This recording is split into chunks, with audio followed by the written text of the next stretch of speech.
All right, we're going to be looking at the Unit 10 Gas Law simulation and going over our findings from class and from using the simulation. And so this is what you're looking at.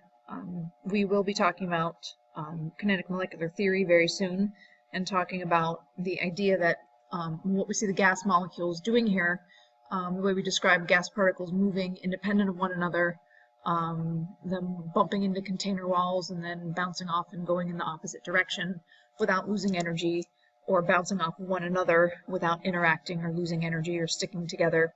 Those are all pieces of the kinetic molecular theory that help us to explain why do we observe the relationships between the variables of volume, pressure, temperature, and number of particles for a gas.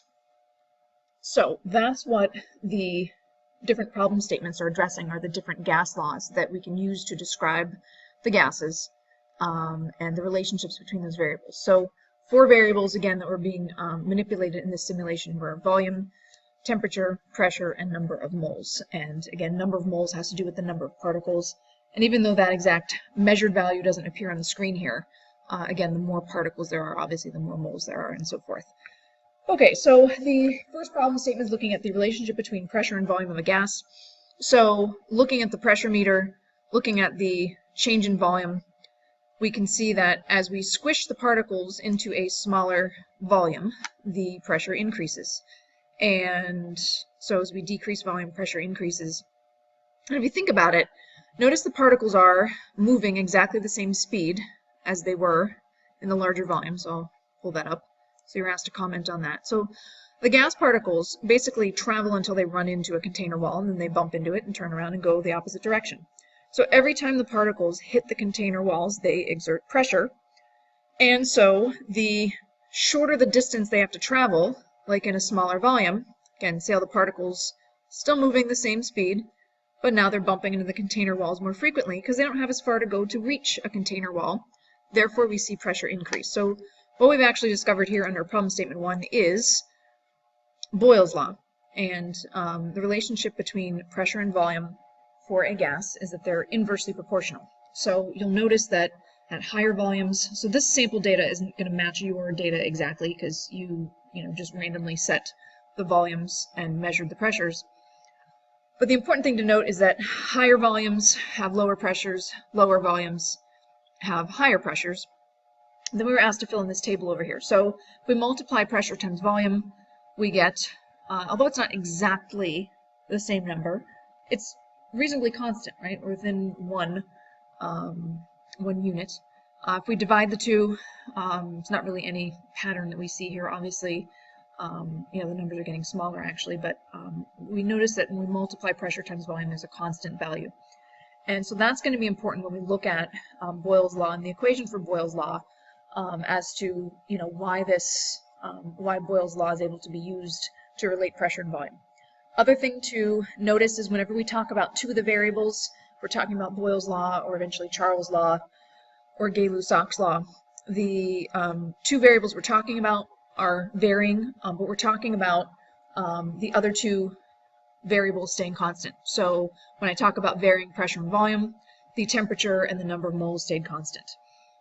When I look at problem statement 2, so this is looking at the data for temperature and volume. So in this case, you should have noticed that your pressure remained constant. Again, the number of particles remained constant. And so we were just looking at the impact that changing temperature had on the volume. So if we look back at the simulation really quickly, we reset this and cool down, because that's what we're instructed to do.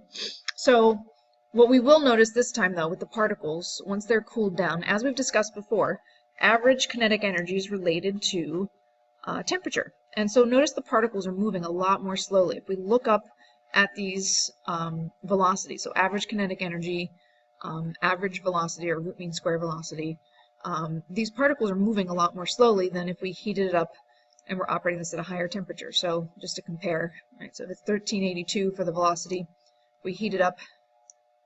Notice now it's up to 1469. Okay, so if we increase, and now it's maxed out. So if we increase temperature, we're going to increase the particle speed. So jumping back to our data that we collected, if we take a look at what we were asked to do, again, we can see that as temperature is increased, the volume also increases, and then we're asked to look at the relationship between these numbers and see if we can find any sort of pattern. So like we did back with the pressure and volume, we try multiplying the two terms together. The important thing to note is whenever we're working with temperatures in this unit, we should be working with the absolute temperature scale, Kelvin, but when I multiply the two values together, notice there is no pattern for multiplying those two variables together, but when I divide them, I get a pretty consistent value. I think this is actually supposed to be 2.46. I don't know what happened there. But they're all consistently 2.46 volume divided by temperature. So again, what we find is when we look at, and this will be related to Charles' law, where we relate temperature and volume of a gas, that there is a relationship between the variables volume and temperature when we divide the two. And again, that's kind of the foundation of where we'll get the equation that we'll work with in the future. Next, we've got temperature and pressure. So here's some sample data. And what we should have noticed is that the temperature, as it increases, also the pressure increases. And if we think about what we've talked about and why that would be the case. So I'm going to lock the volume. So again, we're talking about two of the variables, pressure and temperature. We want to keep the other two constant. So number of molecules are going to stay the same, and then also the volume is going to stay the same for this particular one. So when I heat up the particles, I guess I'll hold it down, heat it up. Notice the pressure is skyrocketing. And the reason for that is, well, as temperature increases, we know the average kinetic energy of particles starts to increase as well.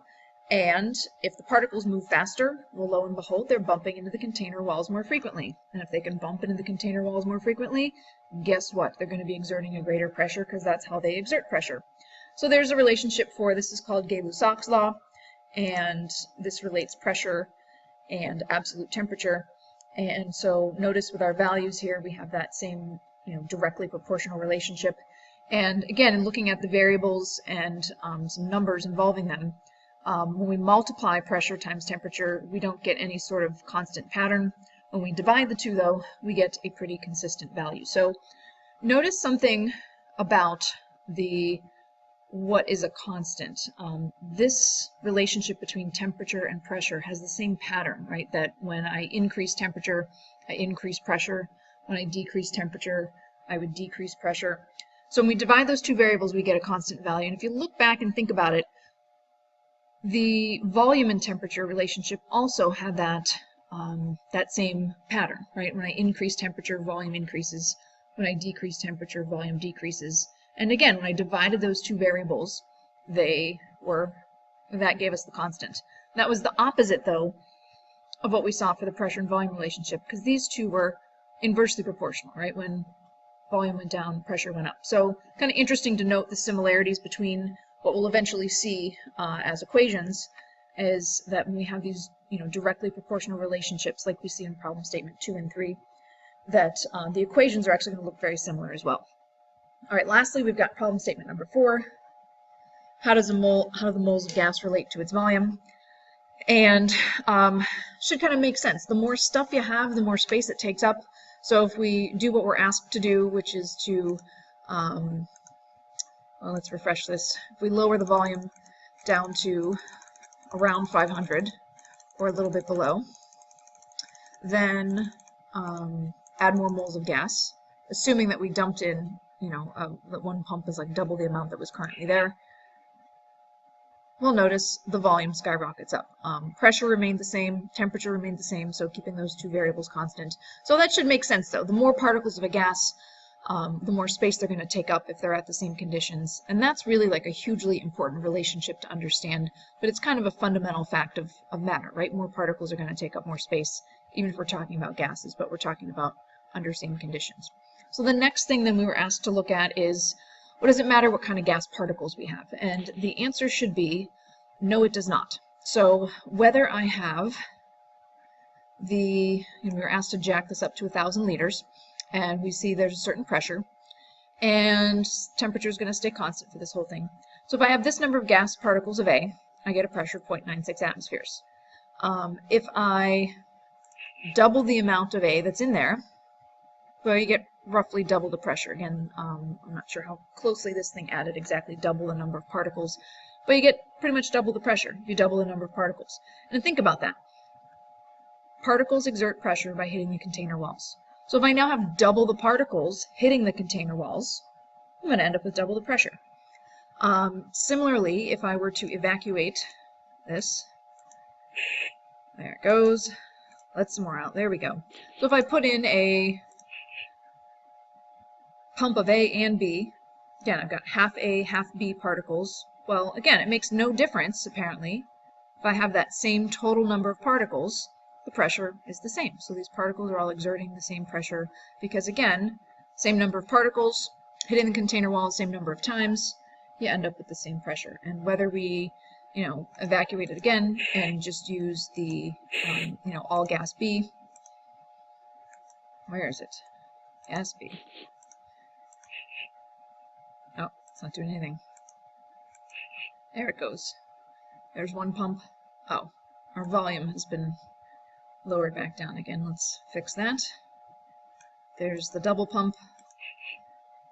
Notice we're back to where we were before in the other simulation. So it does not matter the identity of the gas. So again, when we start to look at the differences in the gas laws, our fundamental principle that we're operating under is that all of the gas particles, regardless of identity, are going to behave in a similar way. And so that's where, it's not so much the identity of the substance when we're talking about gases, but rather the number of particles and the other conditions that we're talking about, what volume, what temperature.